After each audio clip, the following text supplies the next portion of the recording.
Halo semuanya, selamat datang di sesi bedah materi kita. Pernah kepikiran gak sih pas kita nekan tombol kirim, sebenarnya ada keajaiban luar biasa yang terjadi. Pesan kalian itu nggak ujuk-ujuk pindah begitu aja loh. Ada rekayasa teknis super canggih yang langsung ngubah teks kalian jadi sinyal, melompat ke udara, dan mendarat mulus di HP teman kalian cuma dalam hitungan milidetik. Nah, hari ini kita bakal ngebongkar sihir di balik itu semua dan memahami gimana sistem keren ini menopang kehidupan modern kita sehari-hari. Oke, kita langsung masuk aja ya.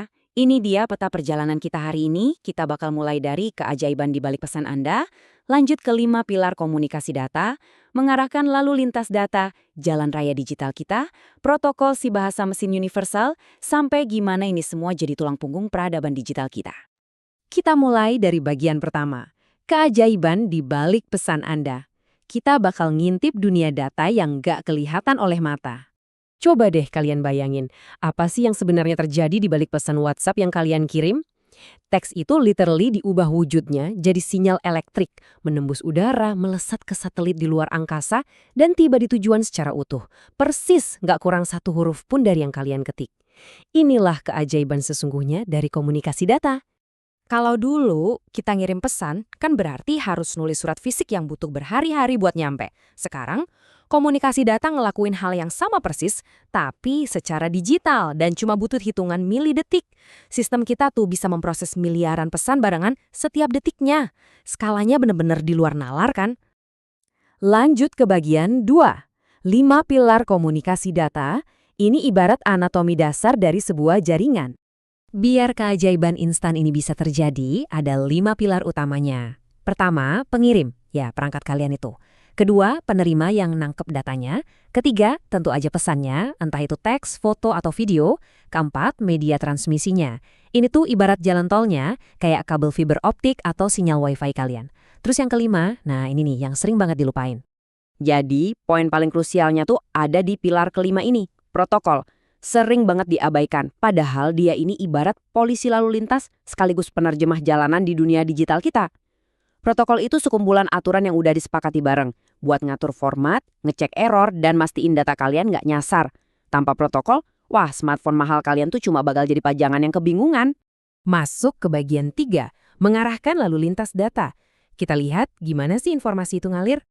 Nah, lalu lintas data ini sebenarnya bergerak dalam 3 mode dasar. Pertama, simplex alias jalan satu arah. Contoh gampangnya siaran TV atau radio lah, di mana kita cuma bisa nerima tanpa bisa bales. Kedua, half duplex. Ini 2 arah, tapi harus gantian. Persis banget kayak kalau kalian pakai walkie-talkie. Tekan buat ngomong, lepas buat dengerin. Dan yang ketiga, full duplex, 2 arah jalan barengan.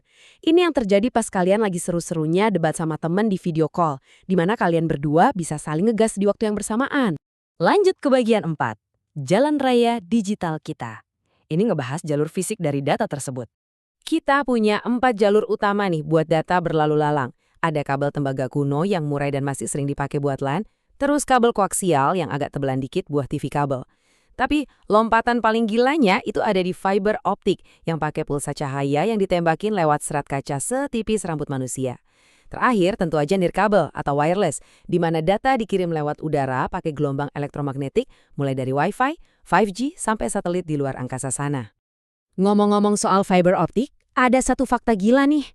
Kecepatannya bisa tembus ratusan gigabit per detik. Coba bayangin.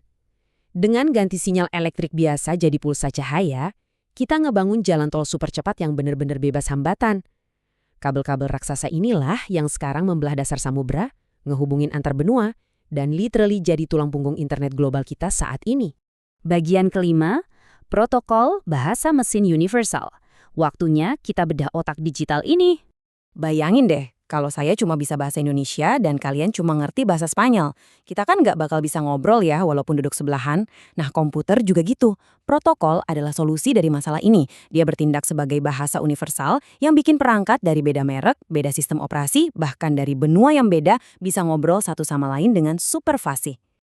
Dan ini benar-benar pahlawan tanpa tanda jasa di keseharian kita loh. Contohnya nih, TCP/IP, dia itu sang kurir utama yang mastiin data kalian nyampe utuh ke rute yang benar. Terus ada HTTP dan HTTPS yang selalu kerja keras tiap kalian buka web browser. SMTP buat ngirim email, FTP pas kalian transfer file gede, dan DNS, Wah, dia ini penerjemah jenius yang ngubah deretan angka alamat IP yang ribet itu jadi nama yang gampang diingat kayak google.com gitu. Singkatan-singkatan ini kerja tanpa kenal lelah di belakang layar buat kalian. Tentu aja, semua protokol tadi nggak kerja sembarangan. Mereka disusun rapih dalam apa yang kita sebut model OSI. Jadi ini tuh ada 7 lapisan aturan yang sangat terstruktur, di mana masing-masing lapisan punya keahliannya sendiri. Mereka kerja barengan secara harmonis, persis kayak sebuah orkestra. Mastiin komunikasi data dari perangkat kalian tereksekusi sempurna dari detik pertama kalian nyentuh layar sampai pesan itu mendarat di tujuan. Dan akhirnya bagian 6, tulang punggung peradaban digital. Infrastruktur kehidupan kita yang gak kasat mata. Sekarang coba deh resapi kontras yang luar biasa ini. Cuma dari satu sentuhan ringan di layar handphone kalian tuh sebenarnya lagi memicu rentetan rekayasa teknis yang masif banget. Data kalian seketika melesat ribuan kilometer nembus kabel fiber optik, terbang sebagai gelombang radio nembus dinding dan badai, lalu transit di berbagai perangkat canggih dengan kecepatan cahaya. Mulai dari chat iseng sampai transfer perbankan miliaran rupiah, semuanya bersandar pada sistem yang luar biasa rapi dan indah ini. Bekerja dalam diam setiap milidetiknya. Jadi komunikasi data itu bukan sekedar urusan mindahin file aja ya. Ini benar-benar urat nadi peradaban modern kita yang terus berdetak. Mastiin dunia kita ini tetap terhubung. Sangat mengagumkan kan? Nah, setelah kita berhasil ngebongkar sihir di balik pesan singkat kalian, potongan keajaiban teknologi sehari-hari mana lagi nih yang pengen kalian bedah rahasianya bareng saya selanjutnya? Teruslah bertanya, tetap penasaran, dan sampai jumpa di sesi bedah materi kita berikutnya.